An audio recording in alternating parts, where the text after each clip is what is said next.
This year, we also commemorated Kubuka 30, the 30th anniversary of a tragedy where over 800,000 Tutsi were killed in 100 days of unimaginable violence. Vibuka means to remember. It is a call to honor the victims, support survivors, and educate us and others about the history and the impact of the genocide. This day reminds us of the devastating consequences of hatred and intolerance and urges us to reaffirm our dedication to preventing such atrocities. Let us renew our commitment to a world where the lessons of the past guide us towards justice, compassion, and a future free from such horrors. Thank you, Mr. Speaker. The Honourable Member for Oshawa. Mr. Speaker, I'm honored to recognize the 100th anniversary of the City of Oshawa. As we reflect on a century of growth, resilience, and community spirit, we are proud of the tapestry of achievements and shared experience that have shaped our city. Oshawa, a name first chosen to represent the original settlement near Harmony Creek, received city status on March the 8th, 1924. We are the proud home of automotive prowess and pioneering spirit. From the assembly lines of General Motors to our vibrant cultural scene, Oshawa has continued to thrive, fueled by the passion and dedication of its residents, the true architects of our success. It's been an honor to serve as Oshawa's Member of Parliament since 2004, and I look forward to sharing the representation with our cities with the new Conservative member for Durham. Let us continue to nurture the spirit of innovation and entrepreneurship that has defined Oshawa for generations, fostering a dynamic environment where dreams can take flight and possibilities are limitless. Thank you, Mr. Speaker. The Honourable Member for St. John's East. Mr. Speaker, kids who are hungry at school and not focused on learning, we can and we are going to fix this. A national school food program so kids don't go hungry at school. Over 400,000 kids across Canada, giving parents peace of mind. Helping kids reach their full potential with healthy lunches. And Mr. Speaker, I thought this would be one idea that we could all agree on. But the opposition just can't seem to get on board with helping kids out. We are here for parents and kids. The Canada Child Benefit has already lifted over 100,000 kids out of poverty, including over 7,300 kids in St. John's East whose parents receive an average of $5,800 a year. I can't wait to see the incredible impact of the school food program. There's no better investment for our government than in young Canadians. Thank you. A reminder. Keep the volume of the chamber down as people come in for question period, just so that these great SO31s can be well heard. The Honourable Member for Montcalm. Mr. Speaker, it was with great sadness that we learned last week of the death of Benoit Pelletier, the former Liberal member for Chapleau in the National Assembly, a gentleman appreciated by all. Having had the good fortune to sit in the National Assembly at the same time as him, I can confirm this. But more than that, no matter how intense the partisan rhetoric, Benoit Pelletier never crossed the line of intellectual integrity, and that's why he has our utmost respect. One of the most brilliant constitutional law specialists of his generation, he embodied within the Liberal family nothing less than Quebec's national conscience. He was a true federalist who believed both in the importance of Ottawa, respecting Quebec's jurisdiction, and in the pride of Quebecers. Today we see the passing of one of the last Quebecers to have defended this perspective vigorously but also intelligently and in good faith. Our thoughts are with his family and friends, who will miss him dearly. Thank you, Benoit Pelletier.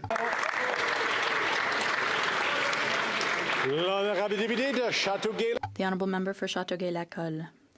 Mr. Speaker, it is tax season. Across the country, thousands of volunteers are active, helping fellow citizens complete their tax returns.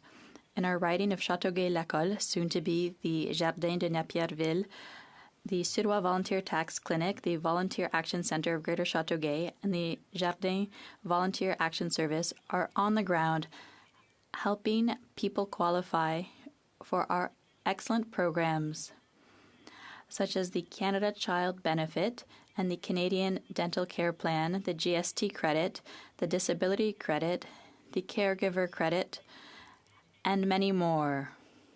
Thank you, Mr. Speaker. The honourable member for Foothills. Here. On April 6th, I hope many Canadians had a wee dram to celebrate our Canadian-Scottish heritage.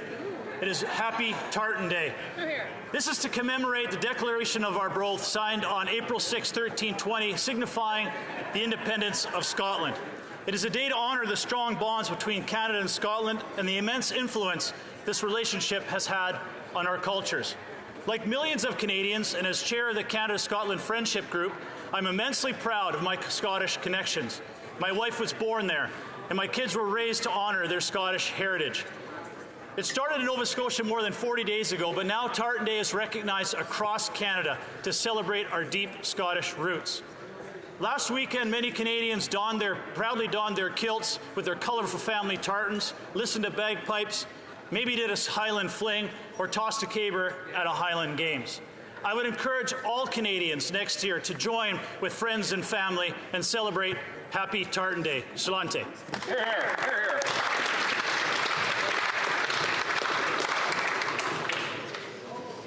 The honourable member for Surrey Newton.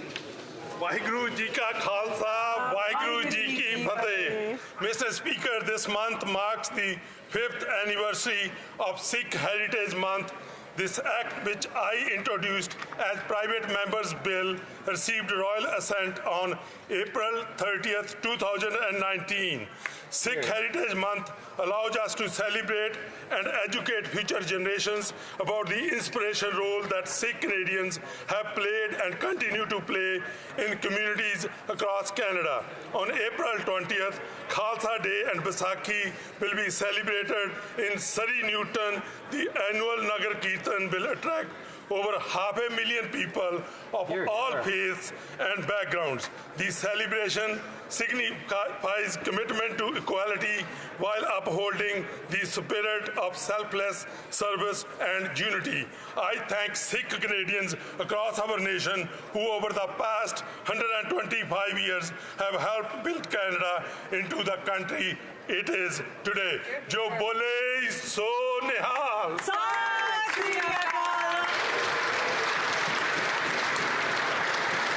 The honourable member for Halifax.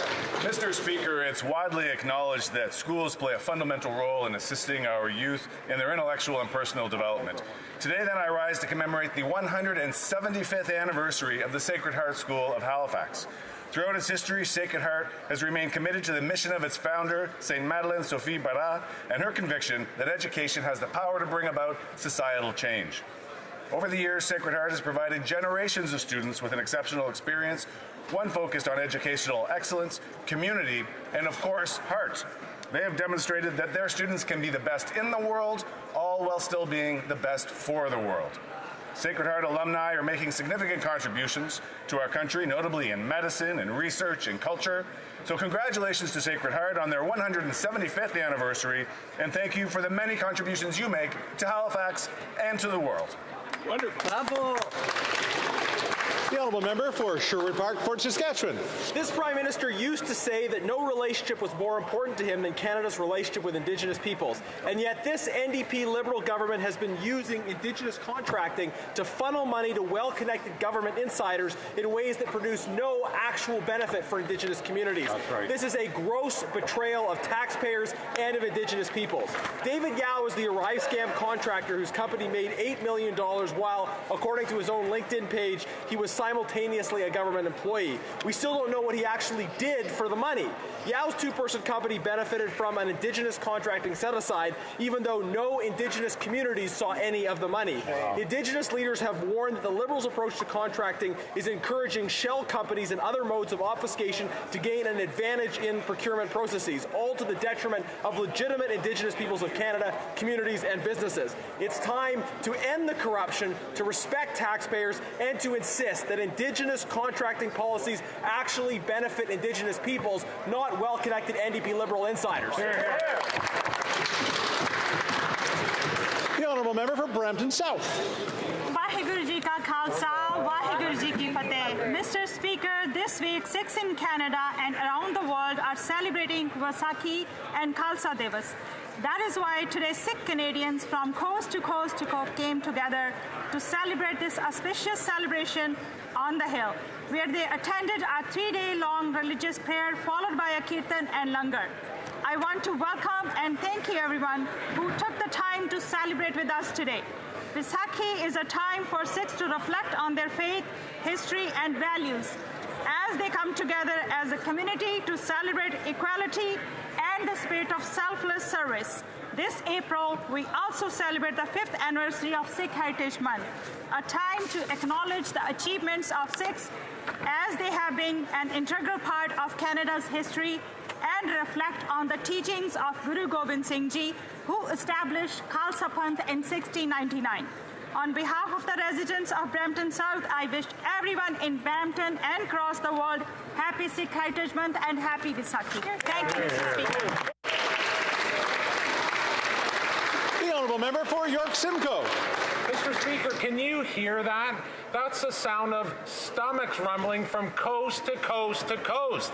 It's no wonder, with millions of Canadians lined up outside of food banks every month. But the hunger doesn't stop there. Every time Canadians see skyrocketing price of meat, butter, and vegetables, hungry. Every time they see the numbers on the gas pump keep ticking up and up, hungry. Every time they hear about another liberal ethics scandal, hungry. Every time they look to buy a home, pay rent, or renew their mortgage, hungry. Every time their car is stolen and drug use and crime rises in their community, hungry. Every time they see this out-of-touch Prime Minister hike their taxes again, hungry. Every time Canadians are hungry for new leadership from a Conservative government that will axe the tax, build the homes, fix the budget, stop the crime, and bring home a Canada where Canadians aren't going hungry anymore.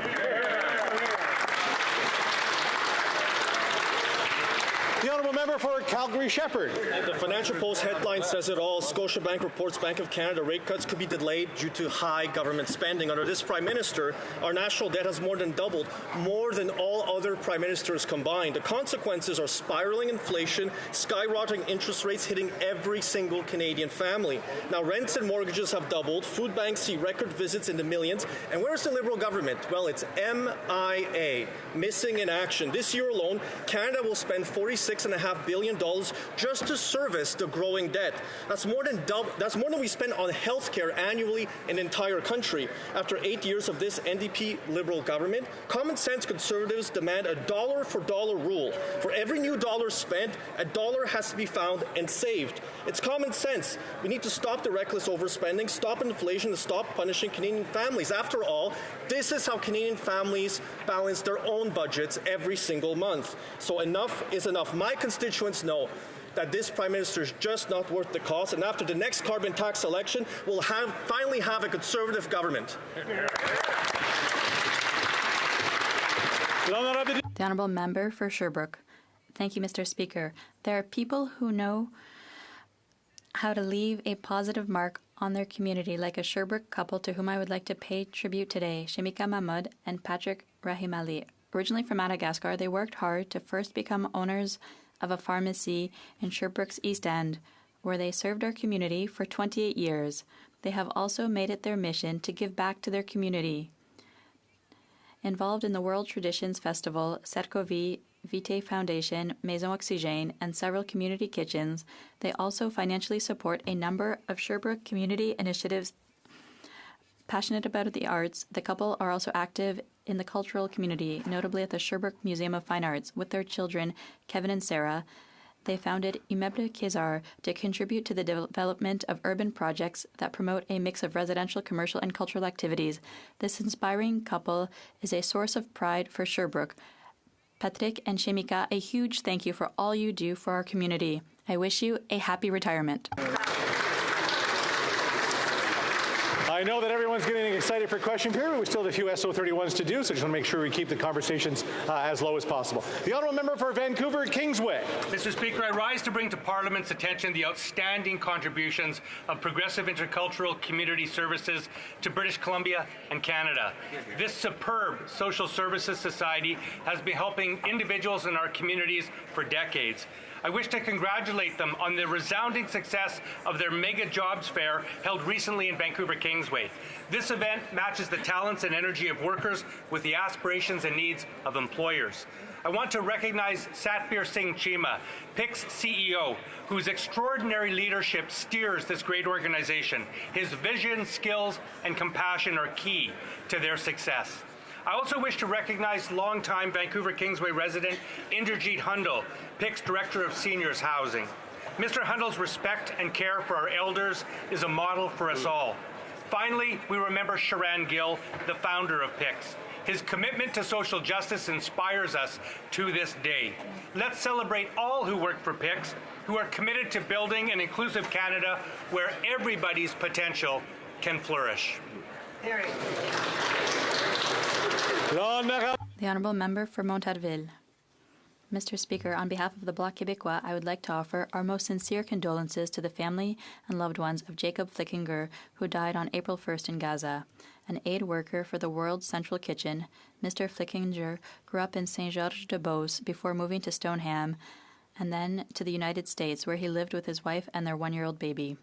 He was in Gaza to help.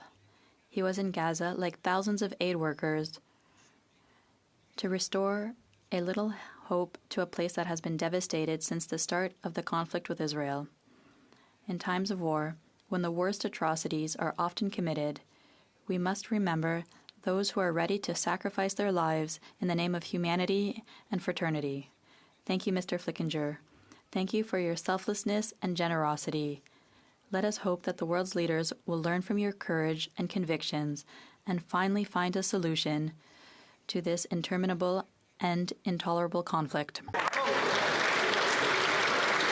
The honourable member for Ballaford's Lloydminster. Mr. Speaker, the costly and punishing carbon tax is hurting Canadians. Families are being forced to choose between filling up their tanks, heating their homes, or feeding their families. Not only have Conservatives given this NDP Liberal government several different opportunities to spike the hike and axe the carbon tax, 7 out of 10 provincial premiers, municipalities across the country, and millions of Canadians came out in opposition to the April 1st hike. But what was the Prime Minister's response? Let them eat cake. Last week's 23% hike on gas, heat, and groceries is another hit to Canadians who cannot afford it. Today in Lloydminster and provincial border communities across the country, Canadians are protesting this devastating carbon tax. The Prime Minister cannot keep ignoring the pain and the suffering that his ineffective and costly carbon tax is causing them. Because in the next election, Canadians won't let him. Here, here. Well done. The honourable member for Halifax West. Speaker, seniors in my riding can count on Chebacto Links for help to put healthy food on their kitchen table. Every 2 weeks, their team delivers 10-pound produce bundles directly to senior doors for just $5. And with new support from the United Way, those bundles are now completely free, and double the number of seniors will receive them. This is great news for residents of Fairview and Clayton Park, and it's made possible by the vision of the United Way and the selfless efforts of the volunteers at Chebacto Links. Speaker, fighting food insecurity and supporting seniors are critical priorities. It's why our dental care plan is being rolled out to older Canadians now, and why we're launching a national school food program. Because when we tackle issues alongside community organizations, big things get done. To Rachel and her entire team, thank you.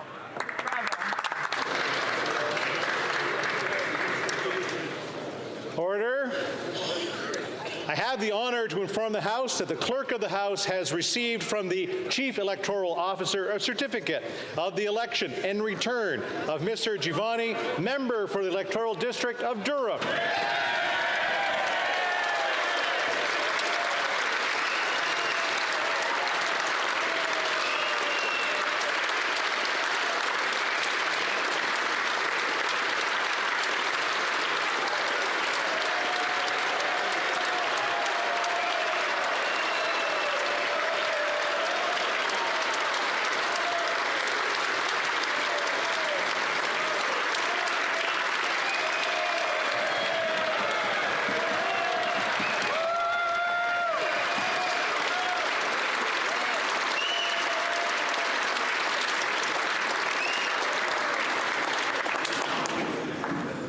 Mr. Speaker, it is an honor to present to you Jamil Javani, the honourable member for Durham. He has taken the oath, signed the roll, and now takes the right to claim his seat. Honourable member, take his seat.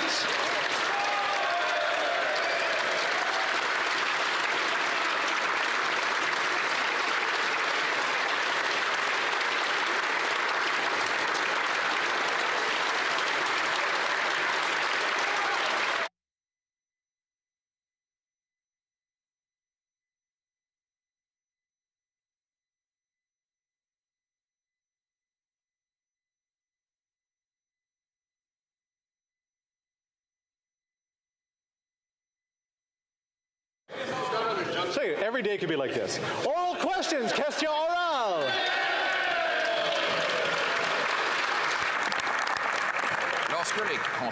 When the Conservatives, the common sense Conservatives, want to build homes, cut taxes, fix the budget, and stop crime, the Prime Minister is not worth the cost after 8 years of inflation. And about inflation, we have a pyromaniac who is fanning the flames of inflationary fires with oil instead of water we want to bring. Can the Prime Minister recognize, with all of this billions in spending, it's getting hot and expensive for taxpayers? The Honourable Minister of Natural Resources. Merci, Monsieur le Président. Thank you, Mr. Speaker. The Conservatives, if they want to talk about the economy, we'll be happy to do so. With 2 million Canadians more, we've lifted 3 million Canadians out of poverty since we came to power, and we will continue to invest in Canadians rather than cutting programs such as what the Conservatives would do. The Honourable Leader of the Official Opposition, the Conservatives want to fix the budget to reduce inflation and interest rates, but the Prime Minister is not worth the cost. Mortgages, according to the lead economist of Scotiabank, inflationary deficits from this Prime Minister are driving up interest rates by 2% and preventing the Bank of Canada from reducing them. Canadians may lose their homes because of these big announcements with billions of dollars in inflationary spending. Can the Prime Minister recognize that his spending and mortgage rates are not worth the cost? The Honourable Minister. Thank you, Mr. Speaker. We are going to invest in Canadians, and that is why we're going to help every generation to move forward by building more homes faster and by making life more affordable. This Conservative leader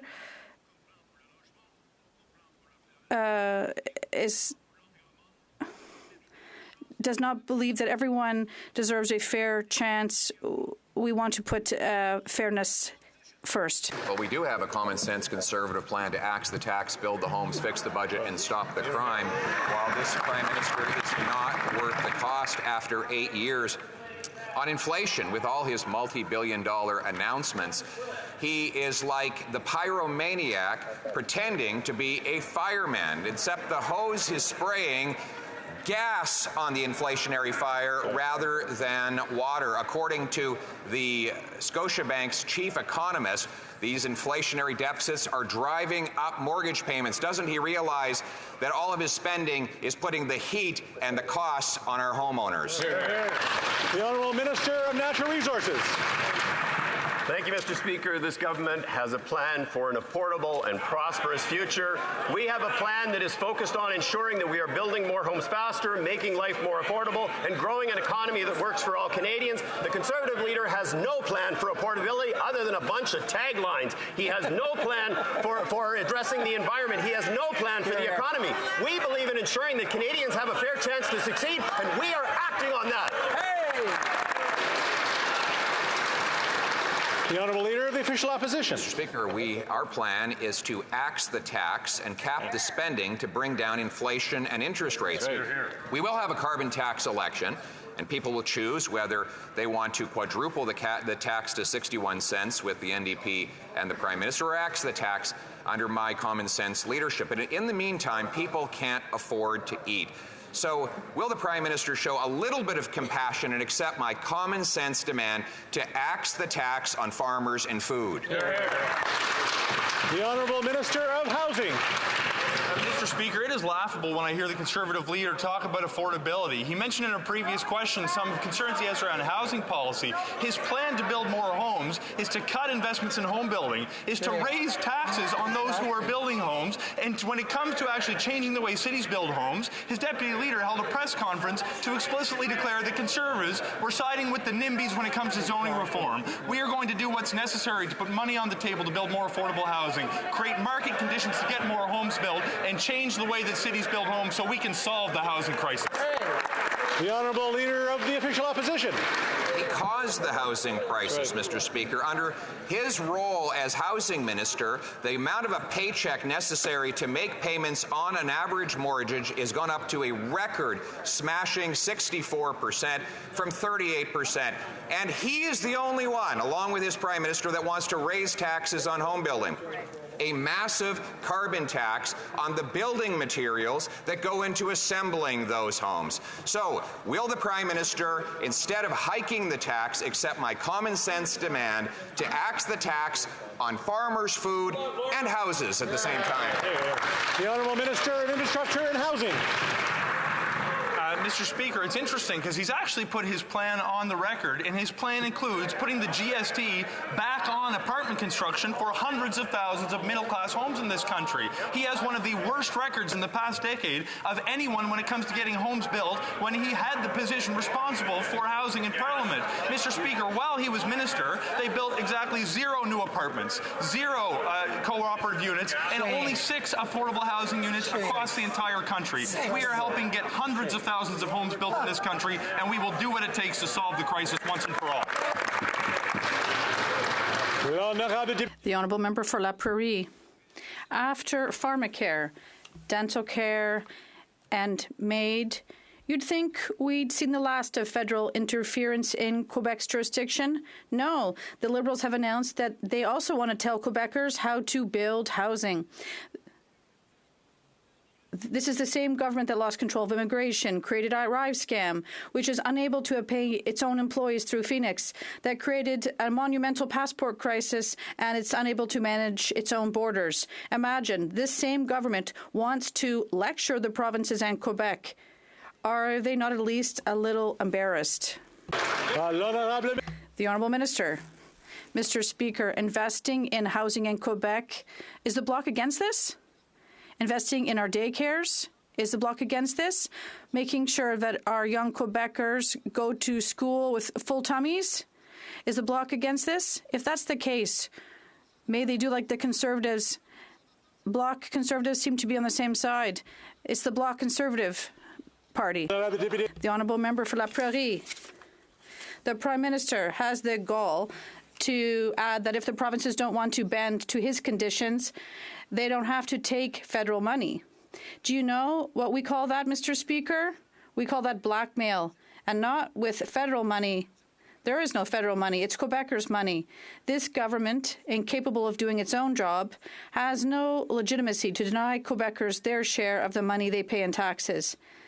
The Prime Minister cannot take the money of Quebecers hostage. He needs to stop playing political games. The Honourable Minister, the Bloc is not the government of Quebec. We're just in discussions with the Quebec government, and in fact, the Quebec minister said this week that they are convinced that they can find agreements that will be win-win, Mr. Speaker. That's what the Quebec government thinks, and that's what we think. It's win for Quebec and a win for Quebecers.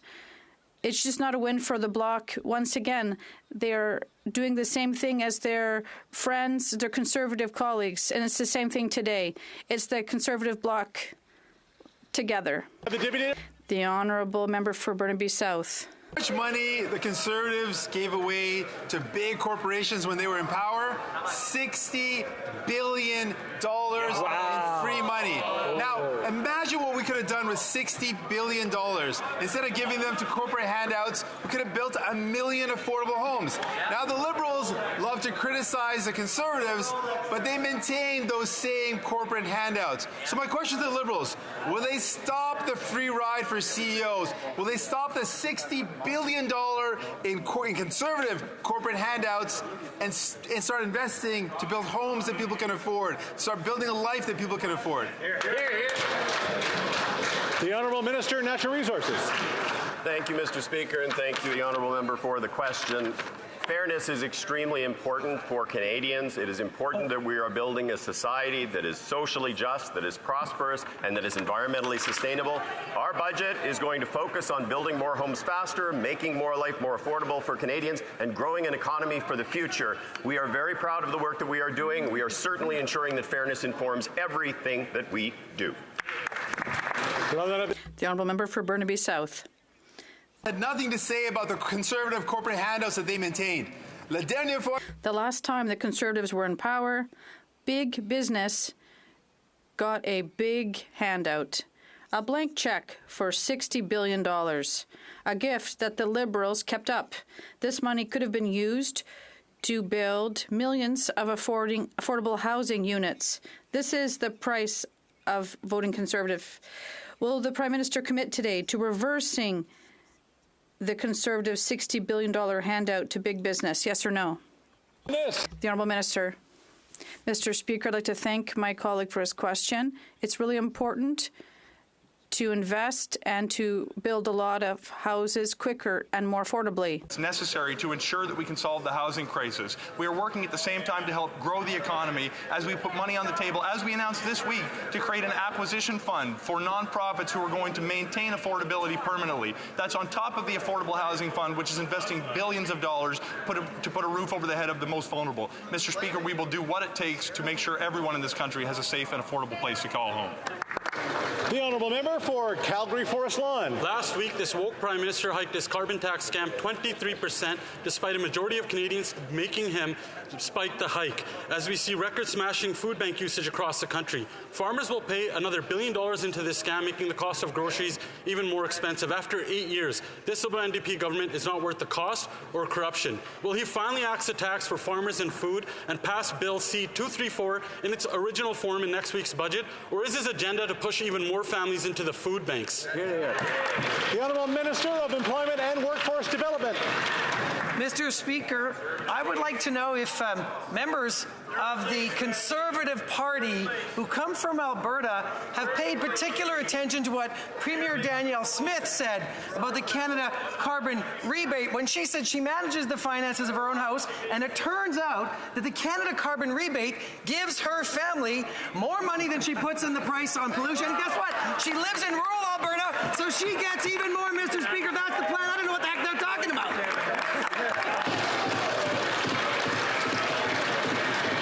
The Honourable Member for Calgary Forest Lawn. What we'd like to know is what his next job is, because after the next election, maybe this carbon tax scam will be gone. Now there's 6 premiers that are demanding a carbon tax meeting, because they all know after 8 years this Liberal NDP government are like this carbon tax scam and not worth the cost. Why is this Prime Minister hiding? Why doesn't he show some guts, call this meeting so the premiers can tell him to shove his carbon tax where his poll numbers are, in the gutter?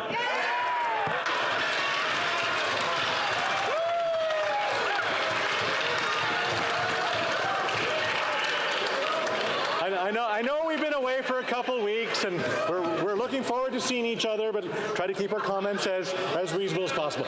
The Honourable Minister of Employment and Workforce Development. Mr. Speaker, it's nice to see how focused that particular MP is on me and my career. Guess what? My colleagues on this side of the aisle and me, we are focused on the people of Edmonton Centre. We're focused on Albertans. We're focused on Canadians, making sure they can pay their bills, making sure they have good jobs, making sure they're fighting climate change, having a national school program. What they're doing is just bluff and bluster and lots of hot air. We're going to be here fighting for Canadians each and every day.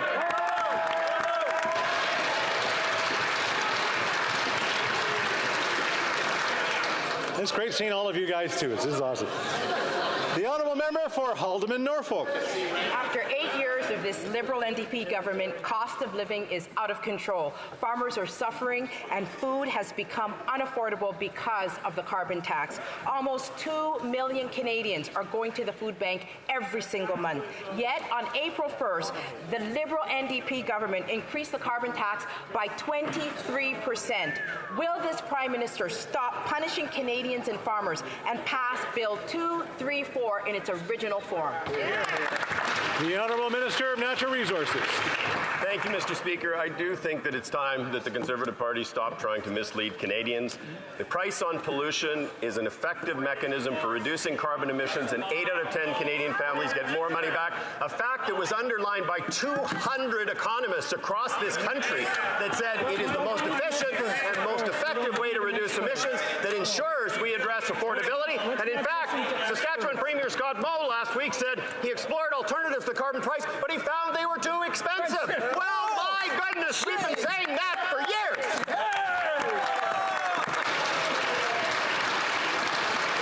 The Honourable Member for Haldimand Norfolk. Canadians can't afford to live because of the carbon tax.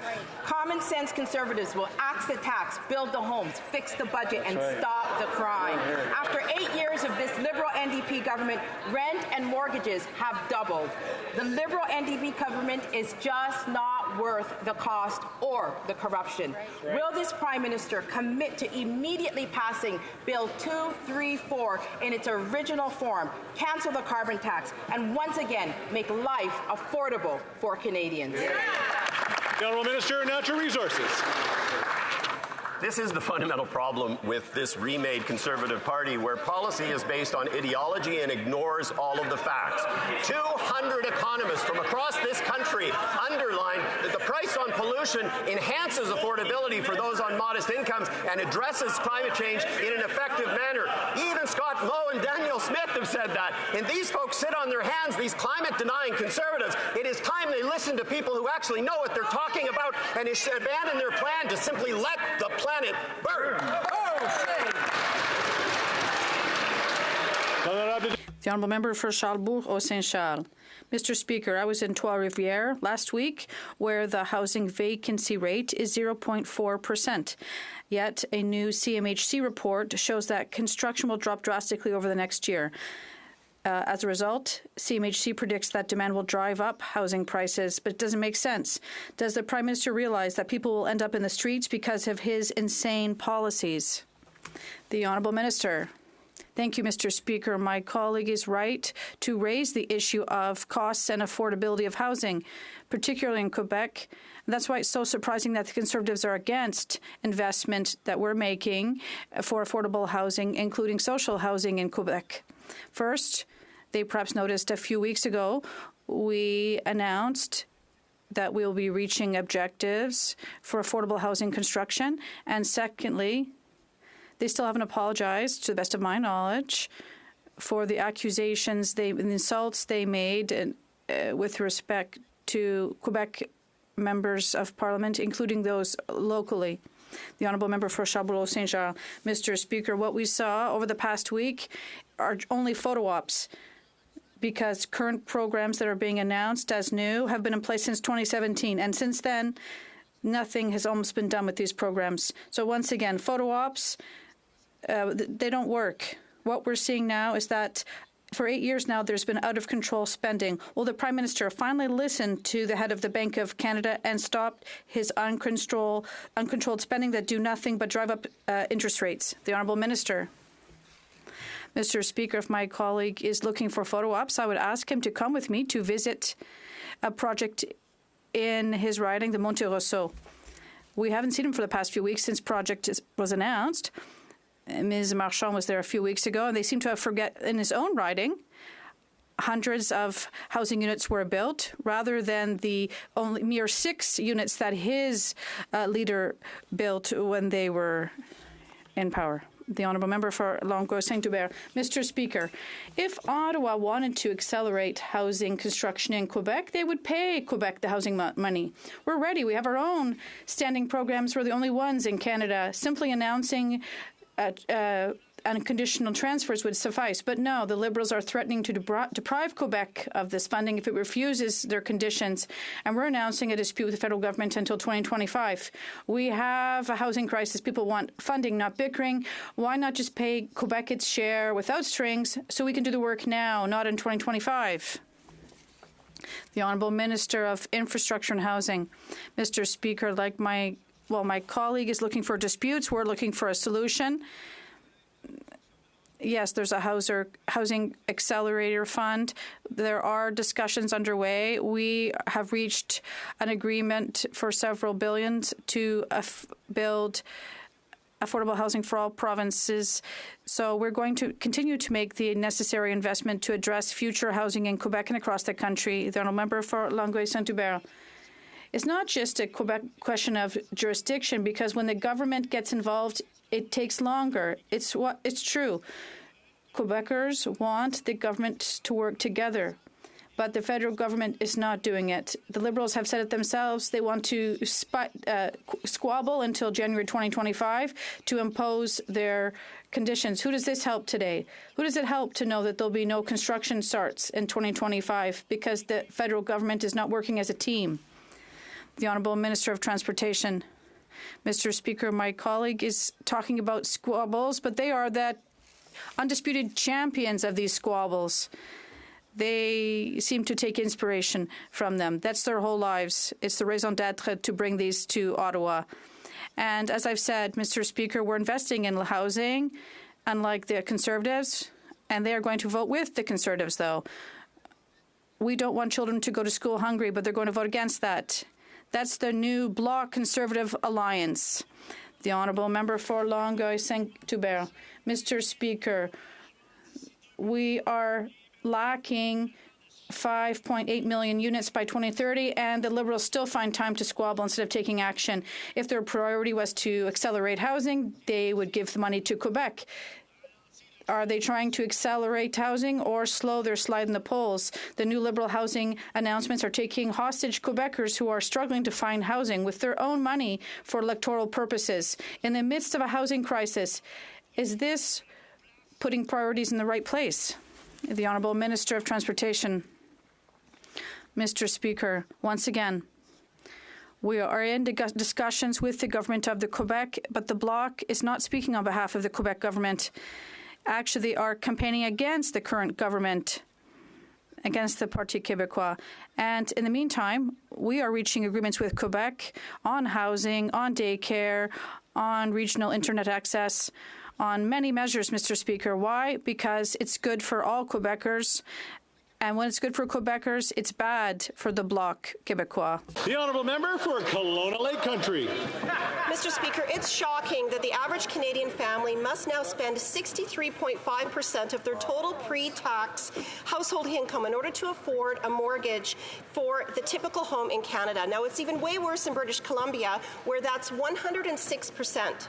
Wow. 100% is someone's entire income. Wow. No wonder families are in a financial crisis where they can barely afford to live or feed themselves. And this is after 8 years of this NDP Liberal government. Will the Prime Minister actually build the homes, not bureaucracy and photo ops, in his budget? The Honourable Minister of Infrastructure and Housing.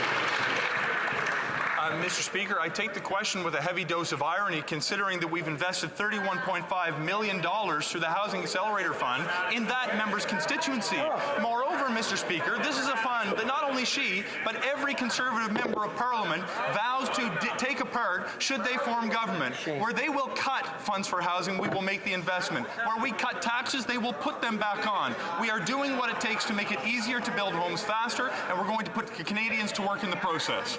Well, member for Kelowna Lake Country. Well, Mr. Speaker, a heavy dose of reality is after 8 years of this Liberal NDP government and all of their spending and photo ops, things are worse. And just today, RBC confirmed that Canada's housing crisis is only going to get worse under Liberal policies. They said only 26% of Canadian households can afford a single detached home today. Now, a couple decades ago, that was 49%. The CMHC forecasts in 2025-26 housing starts will even be lower than in 2020-2021. So this Prime Minister is just not worth the cost and the corruption. Will the Prime Minister actually build the homes, not bureaucracy and photo ops, in his budget? Honourable Minister. Mr. Speaker, we are going to put forward policies that are going to help solve the national housing crisis. We know that higher interest rate environments have made it difficult to build homes. That's why we are cutting taxes on new home construction, which they oppose. It's why we're putting more money on the table to build new apartments, which they oppose. It's why we put money towards incentivizing changes for cities, which they oppose. And just this past week, their deputy leader held a press conference to proudly declare that they were siding with the NIMBYs when it came to municipal zoning reforms. We need to do everything we can to make it easier to build homes more quickly and more cost effectively. It's a shame the Conservatives oppose at every stage. The honourable member for Chicoutimi-Le-Fjord. Mr. Speaker, after 8 years of deficit spending, people are no longer able to find affordable housing.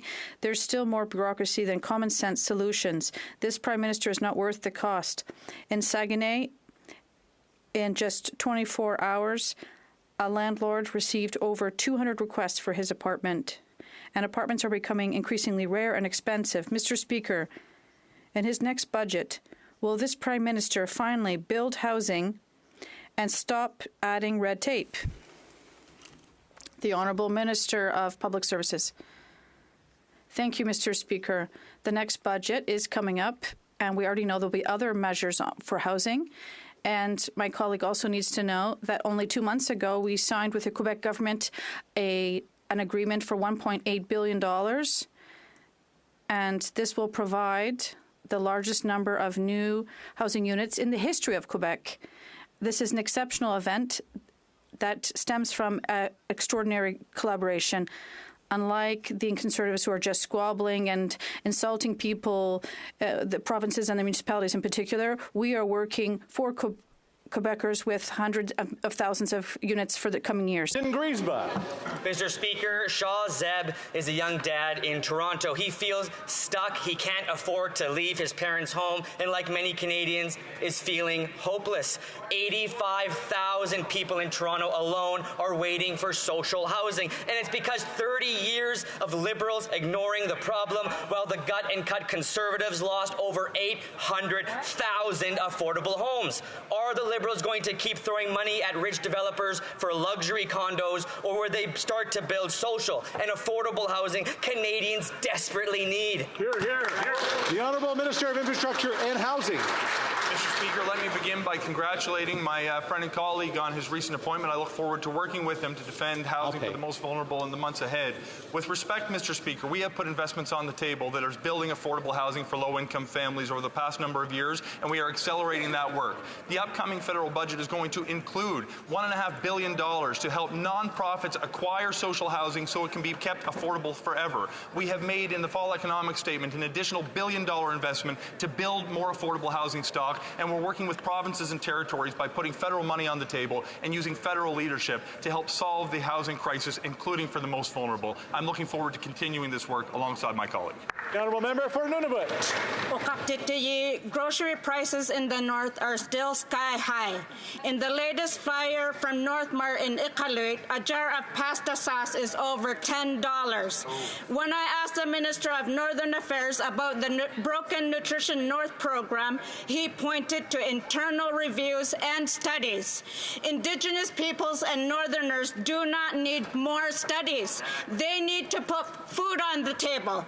When will the Liberals stop the delays and fix Nutrition North so people can put groceries on the table?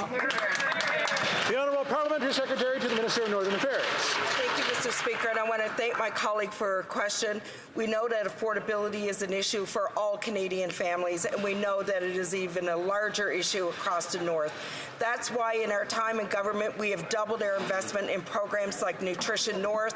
We've added to programs like the Harvesters Investment Program to allow people to have affordable foods that come from the land. We'll continue to work with the territories and all communities to support them in achieving affordable food and nutritious food for their communities. The Honourable Member for Scarborough Agincourt. Mr. Speaker, no child should go to school hungry, but we know that for many families that is the reality. For parents of young children, a national school food program would help them feed their children and reduce their food costs. By providing consistent access to nutritious meals, we can set kids up for success. Can the Minister Minister of Families, Children and Social Development update this House on the progress of building a national food program? The Honourable Member for the Honourable Minister of Families, Children and Social Development. Thank you, Mr. Speaker. And I know my colleagues and fellow mums and dads on this side of the House agree that no child should go to school hungry. And that's why we announced just last week a $1 billion investment through Budget 2024 for a national school food program. This program will ensure that children who arrive at school hungry have access to food, ensuring additional 400,000 kids will be able to access this food. We will work with the provinces and territories and Indigenous partners to roll this out. We know the Conservatives have voted against this, but we're doing the hard work. The Honourable Member for Elgin, Middlesex, London. Thank you, Mr. Speaker. Mr. Speaker, after 8 years of this NDP Liberal government, Canadians cannot achieve their goal of owning a home and continue to struggle amidst this crisis. According to a recent report in the Globe and Mail, Canada needs to complete 320,000 housing units annually from now until 2030 to meet the demand. Canadians have had enough and must see this crisis managed properly. This Prime Minister is not worth the cost nor the corruption. Will the Prime Minister stop basing this budget on bureaucracy and photo ops and actually build the homes? The Honourable Minister of Families.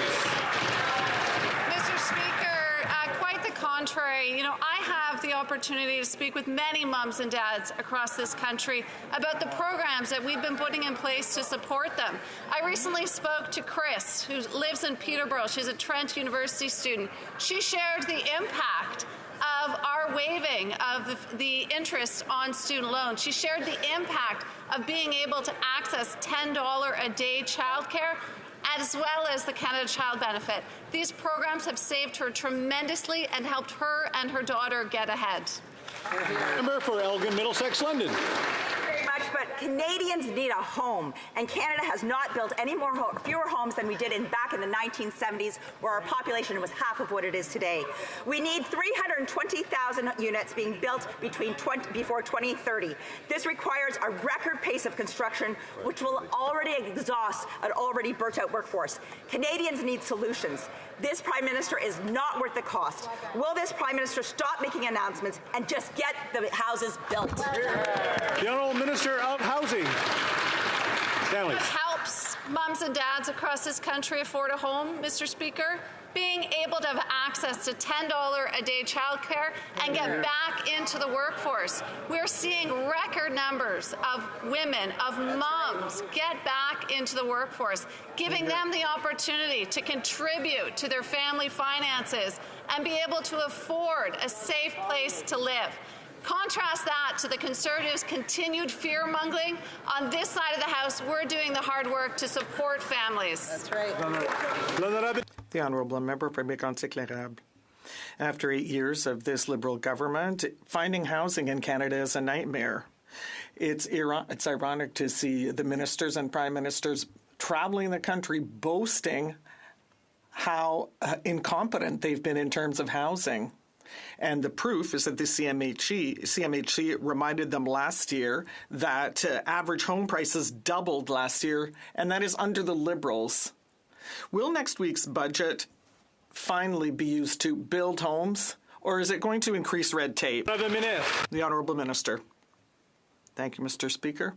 Obviously, next week's budget is going to contribute to even more housing, but let's think about the numbers. 6,000 and 8,000. The Conservative leader across the country created 6 affordable housing units, but in the past week, we've signed an agreement with Quebec to build 8,000 housing units just for Quebec. So, unfortunately, my Conservative colleagues in Quebec are not supporting the Liberals. So hopefully they'll be able to contact us. Monsieur le Président, Mr. Speaker, what the minister needs to know is that when the member of Carleton was a minister, all housing was affordable in Canada, Mr. Speaker. Now the Liberals have doubled home prices for all Canadians. Young people would think that they'll never be homeowners. Seniors can no longer pay their rents. They have to stay in substandard housing, Mr. Speaker. 80% of people are going to have to renew their mortgages, but they're worried they won't be able to make their payments. Mr. Speaker, once again, will the Liberals finally use common sense next week by announcing that they're going to build housing and not just create more red tape? The Honourable Minister. Thank you, Mr. Speaker. My colleague is right. All affordable housing built by all 6 units of affordable housing were affordable. But we're going to build hundreds of thousands of affordable housing units under the agreements we've signed. Just in Quebec, we're talking about 8,000 social housing units that are planned for next month. That's a historic agreement. And we signed it with the Quebec government. The Honourable Member for Jonquière. While the federal government encroaches on Quebec's areas of jurisdiction, it should look at its own areas of jurisdiction. The Prime Minister has finally admitted that immigration levels have exceeded our integration capacity. But who's the irresponsible person who increased permanent immigration without thinking of houses, schools, or health care? Who is this reckless individual who called people xenophobic when we talked about integration capacity? Mr. Speaker, if only we knew who this person was, could be even the same person who's racking up debt. Does the Prime Minister know the name of this irresponsible individual? L'Honorable Minister. The Honourable Minister.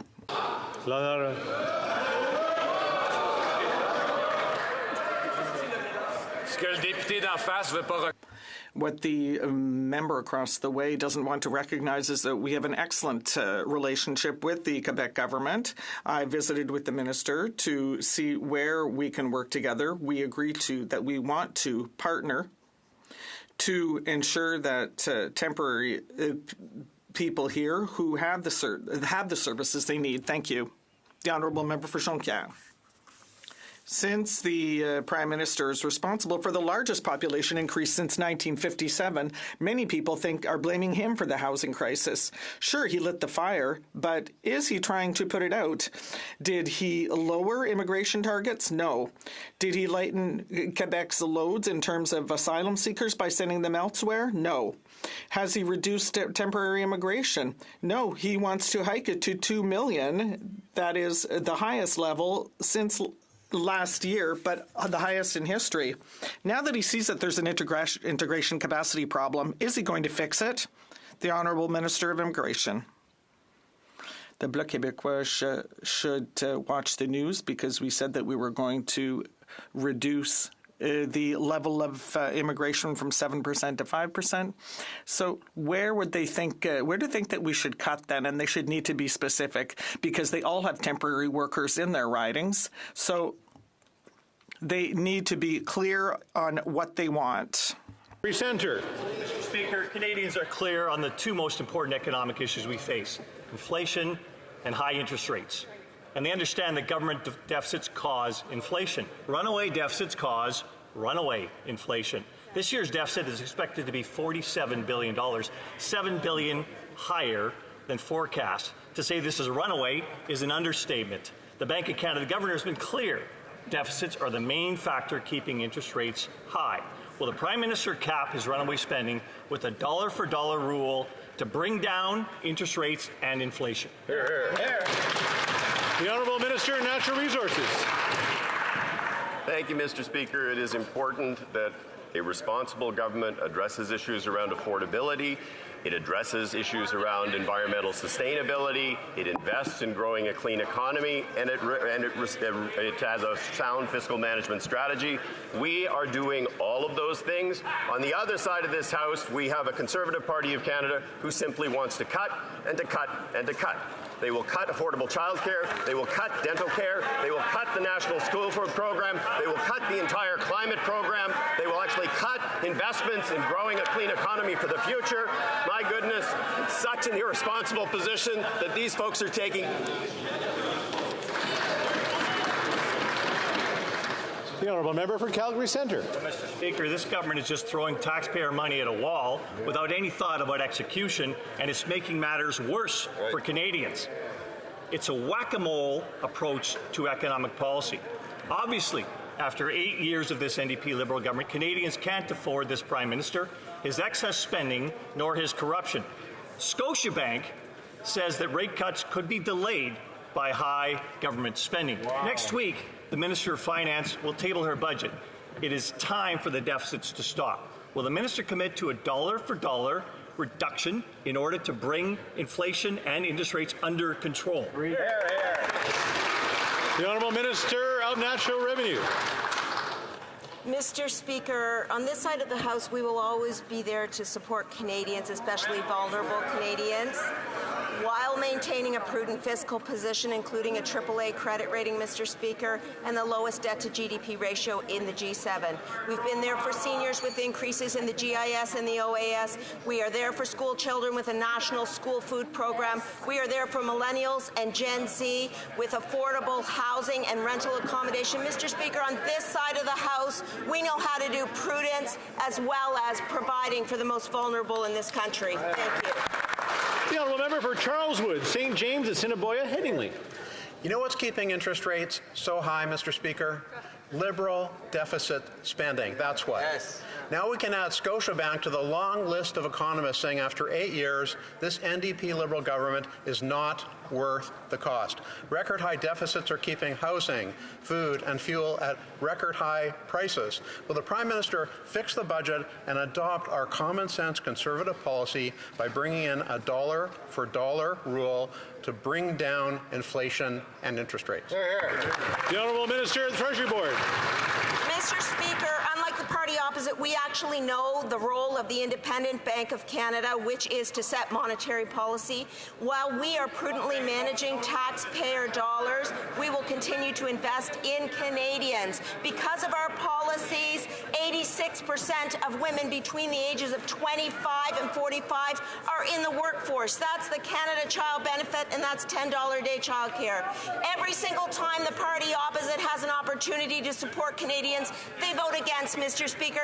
That's not common sense at all. The Honourable Member for Richmond Centre. Mr. Speaker, young Canadians in my community of Richmond and across Canada are struggling to find housing that fits their budget. We're scaling up our efforts to build more homes and build them faster at prices Canadians can afford. Through the Housing Accelerator Fund, our federal government is investing over $35 million in the city of Richmond to fast-track the construction of 1,000 homes over the next 3 years and 3,100 homes over the next decade.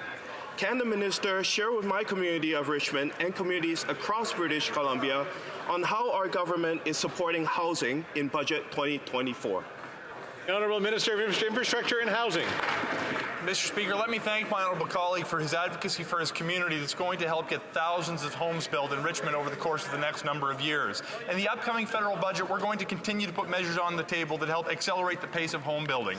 This includes low-cost financing to add tens of thousands of new rental units. This includes additional support to help nonprofits acquire housing that they will keep affordable forever. It includes no investments in affordable housing and new strategies to build homes more quickly by incentivizing home building in factories. With members like this advocating for their community, we can put a plan on the table that will solve the national housing crisis. The Honourable Member for Durham.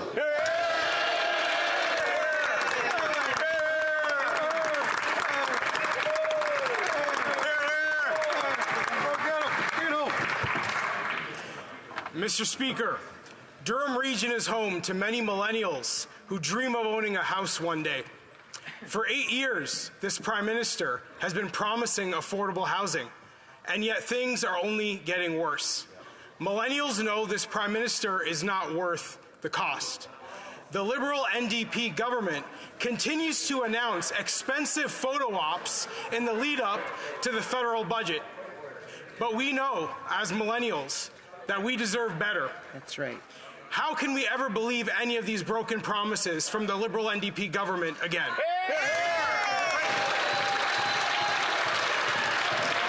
The Honourable Minister of Infrastructure and Housing.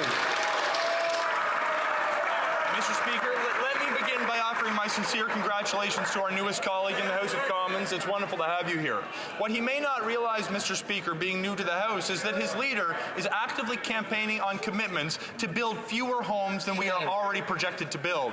He may not realize that the Conservative leader has promised to raise taxes on home building. He may not realize the Conservative leader has pledged to cut funding for home building, and he may not realize that his party held a press conference last week to say that they don't want to do anything on municipal reforms and have decided to side with the NIMBYs. Mr. Speaker, over his time here, I hope he comes to see the light and gets with a plan that will build more homes. Hear, hear. The Honourable Member for Kamloops, Thompson Caribou. Mr. Speaker, after 8 years of this Liberal Prime Minister's radical safe supply agenda, we see lives being put at risk. After this NDP Liberal government decriminalized hard drugs, nurses now in northern British Columbia are being told to allow patients to use hard drugs in their rooms and have weapons in their hospital rooms. This, Mr. Speaker, is unfair and unsafe for workers and patients. Mr. Speaker, when will this Prime Minister wake up and realize that his radical drug policy just isn't worth the cost? Honourable Minister of Mental Health and Addictions.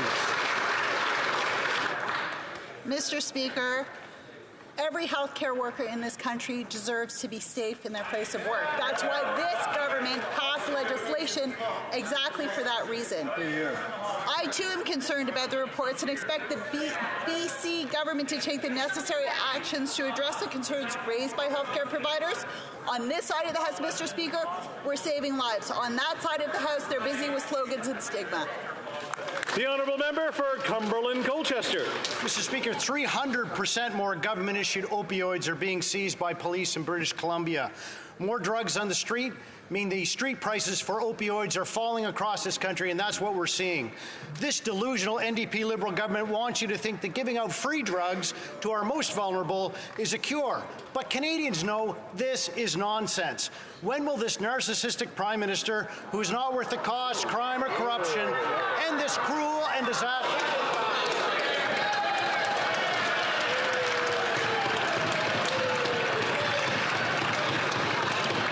Remind honourable members to be judicious in their. I will let the honourable member maybe rephrase that. The honourable member for Cumberland-Colchester. You know what, Mr. Speaker? What I would like to say here is, given the fact that I practice as a physician a long time, that's the diagnosis, Mr. Speaker.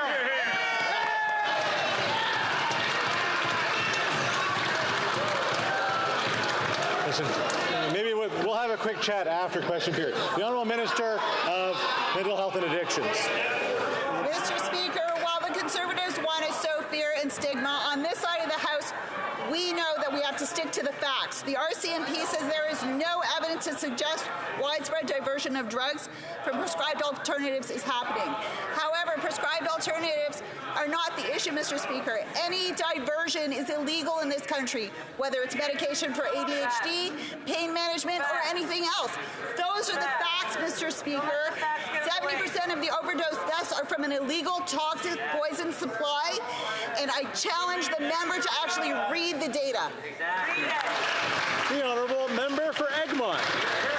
Mr. Speaker, the fishery is the backbone of Canada's coastal communities, and Liberal members of Parliament will always be there to stand up for fishers, their families, and our fishing communities. On February the 8th, the House of Commons Standing Committee on Fisheries and Oceans adopted a motion proposed by Liberal members of Parliament to launch the official 5-year review of the Fishery Act. Can the Minister of Fisheries and Oceans explain the significance of the Fisheries Act review for coastal communities to this House? Good question. L'Honorable Ministre Pêche. The Honourable Minister. To congratulate the Liberal members of the Standing Committees of Fisheries and Ocean for moving forward with this important review. Coastal communities know that the Fisheries Act does more than just regulate fishing, but is also a key law that impacts local economies, ecological protections, and reconciliation. This review is just the first step toward a Fisheries Act that work better for communities on all coasts. I look forward to seeing the committee's recommendation at the end of this study. The honourable member for Timmins, James Bay. Promised to ban the AR-15. That's the weapon that was used to murder 20 6-year-old children at Sandy Hook. And yet on Thursday, the Conservative leader was tweeting that the government wasn't going after the AR-15, but hunting rifles. So little wonder he gets endorsed by Alex Jones, who's notorious for taunting families and children murdered by the AR-15. So will the minister confirm, is the government going after hunting rifles or the AR-15, or is this the Conservative leader being the, quote, real deal of disinformation for the likes of Alex Jones? The Honourable Minister of Public Service, or Public Safety. Mr. Speaker, I want to thank my colleague for his question and salute his long service in this House on behalf of the people of Northern Ontario. Mr. Speaker, I share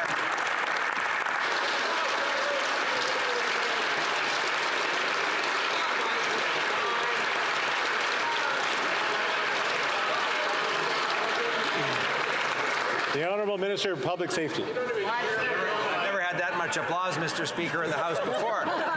Mr. Speaker, I share our colleagues' concern about the Conservative policy with respect to gun control. We have said from the beginning, law-abiding hunters and sports persons are not the subject of these regulations. Mr. Speaker, what we're doing is taking away guns that were designed to kill people on the battlefield, and we're also prepared to compensate the people that bought those guns lawfully. It's something the Conservative Party will undo, and we're committed to keeping Canadians safe. Absolutely. The Honourable Member for Richmond, Arthabaska. Mr. Speaker, since I've been a member here, every February we receive the list of projects that were accepted or refused under New Horizons, a program that improves the lives of seniors. Unfortunately, this year, for a reason we weren't told, we haven't had access to this information, so we can't help our local organizations.